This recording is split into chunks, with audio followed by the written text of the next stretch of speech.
Ce soir, Pierre-Olivier Pinault, vous êtes professeur titulaire de la chaire de gestion du secteur de l'énergie à HEC Montréal. Bonsoir, merci d'être avec nous encore ce soir. Globalement, selon vous, que cherche à faire le gouvernement du Québec? C'est une bonne question parce que c'est pas facile de comprendre ce qu'il cherche à faire. Peut-être qu'il cherche, évidemment, il cherche à accélérer et à donner le champ libre à Hydro-Québec pour avancer le plus rapidement possible en prenant le moins de risques pour Hydro-Québec, mais en mettant à risque, comme vous l'avez bien énoncé, les consommateurs qui, ultimement, devront payer pour ces investissements. Des gros investissements, certains sont absolument nécessaires, d'autres sont plus spéculatifs sur l'éventuelle demande grandissante d'électricité pour des projets, par exemple, comme Northvolt ou des projets d'hydrogène. On sait qu'il y en avait beaucoup qui ont été annoncés, mais est-ce que vraiment ils vont tous se concrétiser? On ne le sait pas. Hydro-Québec veut quand même aller de l'avant avec le pied sur l'accélérateur. Mais c'est quoi le problème si c'est Hydro-Québec ou le gouvernement du Québec qui dirige davantage les hausses tarifaires, les modifications de tarifs? Et est-ce qu'on comprend que les hausses tarifaires toucheraient davantage les entreprises? Alors, avec ce plafonnement à 3 % ou la possibilité, parce que dans les amendements, il y a clairement la possibilité du gouvernement de plafonner la hausse pour les clients résidentiels. Le 3 % n'est pas là, donc il pourrait éventuellement avoir des hausses supérieures à 3 %, même si M. Legault dit jamais plus que 3 % tant qu'il sera là. Attendez, je veux juste bien comprendre, là, parce que le gouvernement a dit c'est maximum 3 % et le maximum 3 % on veut le mettre dans le projet de loi 69. C'est-à-dire, dans le projet de loi 69, il est inscrit qu'il y aurait un maximum que le gouvernement peut inscrire, mais le chiffre 3 % n'est pas inscrit dans la loi en tant que tel. Et dans les amendements, les 52 amendements qui s'en viennent, c'est pas là non plus. Mais il y a la possibilité pour le gouvernement de décréter un maximum d'augmentation, mais là, le gouvernement devra décider à quel niveau il établit ce maximum d'augmentation. Aujourd'hui, il dit que c'est 3 %. Dans un an, il pourrait dire c'est 4 % ou 1 %. Ça donne la latitude au gouvernement de choisir le plafonnement. Mais si on plafonne, c'est parce que, évidemment, probablement, il faudrait que les clients résidentiels payent plus. Et le gouvernement veut protéger les clients résidentiels qui sont déjà interfinancés. Donc, nous payons en tant que consommateurs résidentiels 80 % de ce que ça coûte à Hydro-Québec nous servir. Nous ne voyons pas les vrais coûts de l'électricité aujourd'hui en tant que consommateurs résidentiels.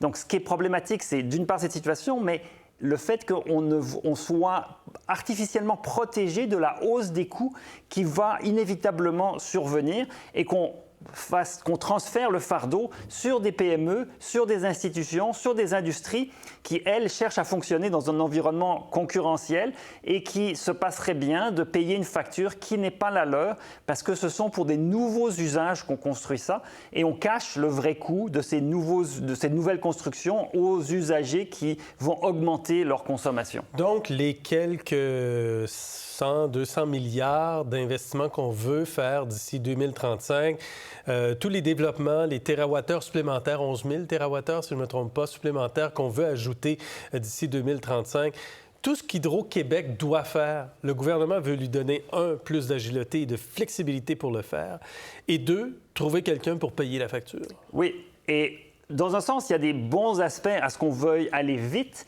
mais il faudrait que ça soit clair auprès des Québécois et qu'on sache avant de commencer à construire qui va payer la facture.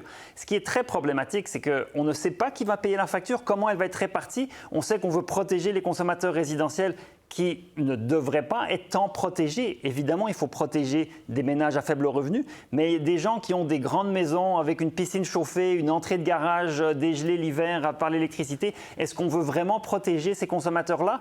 J'entends très peu de gens dire que ces consommateurs-là résidentiels doivent être protégés. Donc, on veut aller vite, mais sans savoir comment on va payer et sans qu'on ait un organisme ou une certaine indépendance et surtout une responsabilité dans les investissements.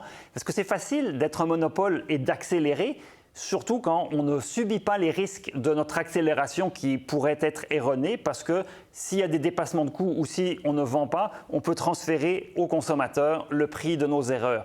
Et c'est là où on parle souvent d'un pacte social au Québec. Mais là, il n'y a pas de pacte social pour avancer sans savoir qui va payer la facture. Et c'est Hydro-Québec qui veut tout ça? Hydro-Québec, vous savez, c'est une grande entité avec une tête dirigeante qui est arrivée avec un mandat. Michael Sebia est arrivé en se disant « Je vais faire la décarbonation ». Il a le mérite d'avoir mis un plan sur la table, mais est-ce qu'il a le mandat d'aller de l'avant et d'endetter Hydro-Québec et les Québécois sans avoir une discussion franche sur ce plan d'action-là? Personnellement, j'en doute et c'est ça que je reproche à Hydro-Québec et au gouvernement, c'est de ne pas avoir un débat qui nous permet d'être d'accord et d'aller de l'avant et peut-être de décider ultimement que c'est la bonne manière de faire. Est-ce que la Régie de l'énergie a perdu toutes ses dents, là? La Régie de l'énergie n'a pas perdu toutes ses dents, mais oui, si les amendements sont adoptés, elle reculera encore parce qu'elle perdra sa capacité à mettre des conditions sur les projets d'investissement en production d'Hydro-Québec et elle perdra une certaine latitude dans la fixation des tarifs. Donc effectivement, elle perdra une grande partie de sa raison d'être. Elle va demeurer un tribunal qui reçoit les plaintes? Oui, mais elle va continuer évidemment à approuver certains aspects des tarifs de distribution, de transport. Au niveau des produits pétroliers, il y aura toujours de la surveillance qui va être faite.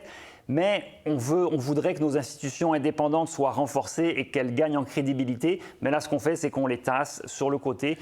Parce que la Régie de l'énergie était là depuis une trentaine d'années pour dépolitiser le secteur de l'énergie. Oui, c'est pour ça. Et là, on est en train de repolitiser les décisions énergétiques? Bien absolument, puisqu'on politise parce qu'on laisse la possibilité au gouvernement de dire non, on ne fera pas payer plus que 3 % par exemple les consommateurs résidentiels. Ça, c'est clairement une décision politique parce qu'il n'y avait pas de manifestation dans la rue pour réclamer qu'on soit à 3 % plutôt que 3,6 %. Il y a quand même une sensibilité de la part des gens sur les tarifs d'électricité, sur le prix de l'essence également. Sur tout ça, ça provoque toujours quand même de l'émoi si les tarifs d'électricité augmentent trop. Bien sûr, mais il faut peut-être un jour expliquer à la population que rien n'est gratuit, que si on a un service d'électricité qui est de qualité et qu'on veut le maintenir, eh bien, il va falloir payer, il y a un coût à ça. Et il faut expliquer ce coût-là, il faut éduquer la population plutôt que de la protéger artificiellement et finalement de transférer la facture à des institutions qui, elles, n'ont pas forcément les moyens de payer. Et quand, dans le cas de PME et de commerce, mais si elles payent plus cher leur électricité, elles vont devoir augmenter leur prix. Donc, c'est artificiel de dire qu'on protège les consommateurs d'une hausse de tarifs parce qu'on va payer, mais simplement indirectement. Et ça, d'un point de vue économique, c'est jamais bon. 52 amendements, rapportait Thomas Gerbet ce matin. En 7 jours, il reste 7 jours à la commission parlementaire, il reste 2 semaines à la session, donc tout va aller rapidement, là. Malheureusement, et ça c'est un problème dans la forme, on n'aura pas le temps de faire les débats. Ces amendements, ils ne sont même pas connus publiquement. Il n'y a pas un document sur lequel on peut aller cliquer de façon publique pour les comprendre. Ils sont écrits dans un langage très légal, très difficile d'accès. Et encore une fois, pour le débat et la transparence, c'est problématique. Merci Pierre-Olivier Pinon. Merci beaucoup. Pour voir nos émissions en entier, rendez-vous sur la chaîne ICI RDI.